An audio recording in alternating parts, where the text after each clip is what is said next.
മനുഷ്യൻ്റെ ജീവിതം തകർക്കുന്ന മെഡിക്കൽ കോളേജുകൾ. കേരളത്തിലെ മെഡിക്കൽ കോളേജിൻ്റെ അനാസ്ഥ മൂലം ഒരു മരണം കൂടി.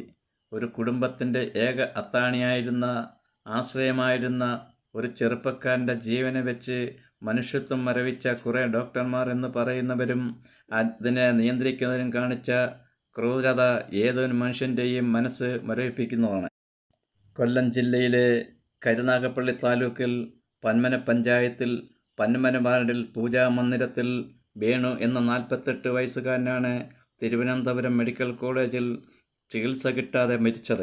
മെഡിക്കൽ കോളേജിൽ അഡ്മിറ്റായ രോഗിയുടെ വോയിസ് മെസ്സേജും പ്രകാരം ഒക്ടോബർ 31 വെള്ളിയാഴ്ച എമർജൻസിയായി ആൻജിയോഗ്രാം ചെയ്യുന്നതിന് വേണ്ടി കൊല്ലം ജില്ലാ ആശുപത്രിയിൽ നിന്നും എല്ലാവിധ സജ്ജീകരണങ്ങളുമുള്ള ആംബുലൻസിലാണ് മെഡിക്കൽ കോളേജിൽ എത്തിച്ചത്.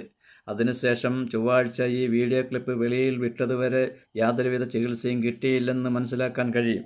ശേഷം ബുധനാഴ്ച അദ്ദേഹം മരണത്തിന് കീഴടങ്ങുകയും ചെയ്തു. മെഡിക്കൽ കോളേജിൻ്റെ അനാസ്ഥ കാരണം മരിച്ച ഈ വേണുവിൻ്റെ 2 പെൺമക്കളും ഭാര്യയും മറ്റുമടങ്ങുന്ന ഈ കുടുംബത്തിൻ്റെ മുന്നോട്ടുള്ള ജീവിതം ആരാണ് ഏറ്റെടുക്കുക? ഇതിനെല്ലാം ഉത്തരം പറയേണ്ടതും ആരാണ്?